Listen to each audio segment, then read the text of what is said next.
안녕하십니까. 유신 주주 그리고 대기업 시청자 여러분들 반갑습니다. 유신 관련해서 여러분들이 투자하시면서 알고 계셔야 되는 중요 이슈와 주가에 영향을 미칠 만한 요소들 전달해 드리는 멘토 이진욱입니다. 자, 우리 유신을 하게 되면 아무래도 지금 현재 봐야 되는 이슈와 재료는 이 재건이 될 것 같습니다.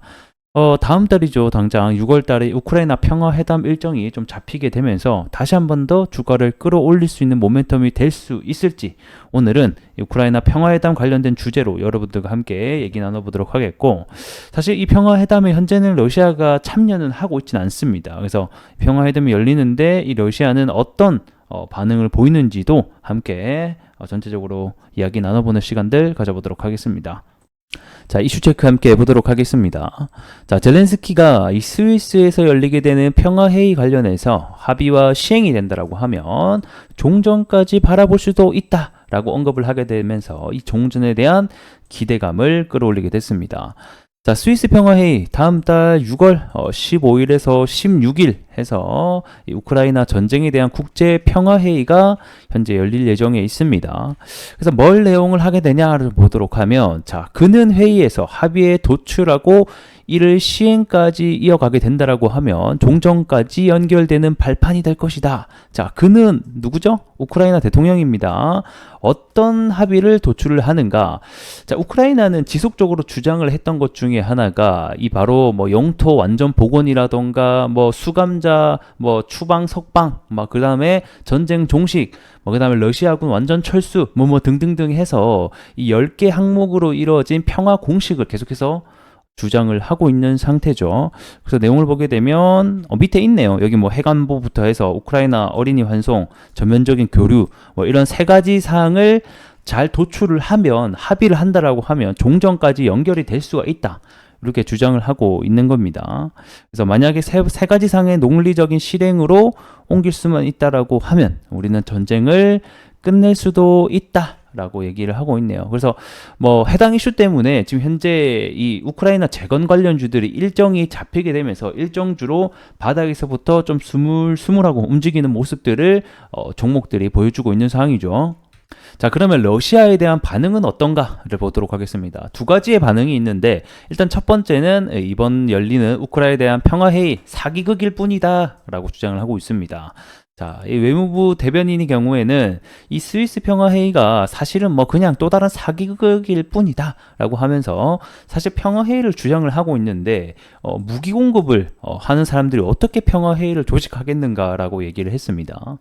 이번에 또 미국 하의원에서 우크라이나 지원에 대한 무기 공급 법안이 통과가 된 바가 있습니다. 자, 그러면서 자, 이번에 그 우크라이나 초청에 러시아가 전혀 없었거든요. 그리고 앞전에 지금 현재 4차 평화회의인데 1차, 2차, 3차에도 러시아가 초청을 받지 못했어요. 그래서 사실 우리 없이 이 안보 문제를 논의하는 것 자체가 의미가 없다라고 비판을 하고 있습니다.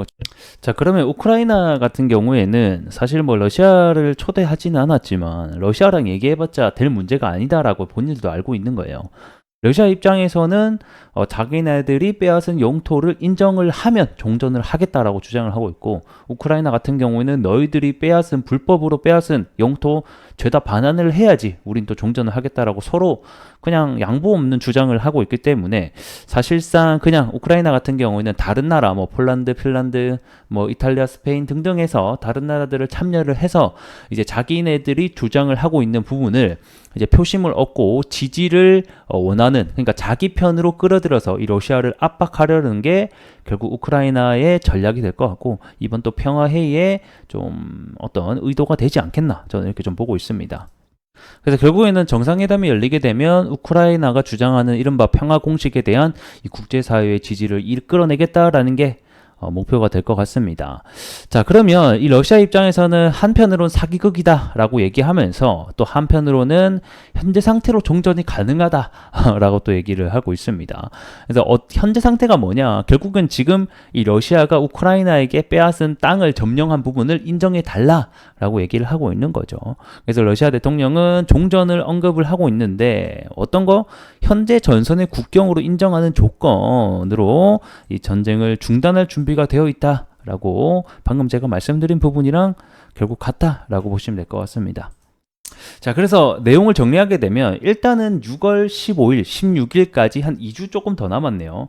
해당 기간 동안 이 우크라이나 평화 회담에 대한 일정이 있기 때문에 일정 관련주로 주가가 일정이 가까워질수록 올라갈 수 있겠다. 라고 알고 계시면 될 것 같고, 하지만 사실 종전에 대한 휴전에 대한 부분은 조금 기대하는 게 어렵지 않을까 저는 이렇게 생각이 듭니다. 자, 1차도 2023년 6월 달에 덴마크 코펜하겐에서 열리게 되었고, 2차도 8월 달, 그리고 3차도 23년단 10월 달, 그리고 이번에 4차거든요.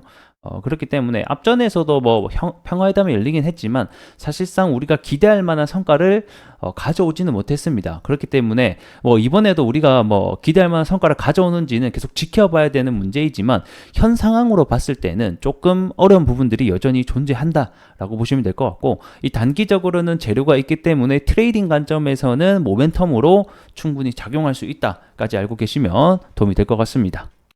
차트 보면서 마무리해 보도록 하겠습니다. 제가 앞전 시간에서부터 유신에게 가장 중요한 라운드 피겨 가격은 얼마다? 여기 3만원이 중요하다라고 말씀드렸죠.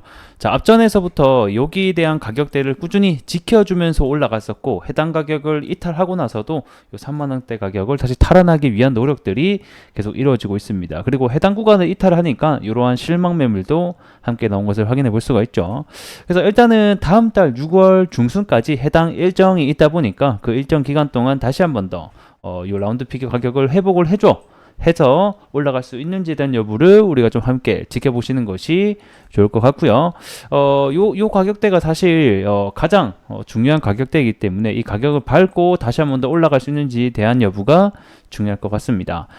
사실 이 재건 테마라고 하는 것이 현재 우크라이나와 러시아가 계속 지속적으로 전쟁 중이지 않습니까? 그렇기 때문에 이렇게 지속이 전쟁되는 안에서는 사실 단기적인 테마의 가능성이 굉장히 높습니다. 다시 한 번 더 유신이 큰 상승이 나오기 위해서는 앞전처럼 휴전 테이블이 직접 양국 간에 열린다라던가 정말 이 종식에 대한 가능성이 제시가 될 때 다시 한 번 더 큰 파동이 나올 것으로 예상이 되겠고, 그게 아니라고 하면 사실 단기적으로 끝날 테마에 가까울 수도 있다. 이런 부분에 대한 리스크도 우리가 좀 생각을 해봐야 될 것 같습니다.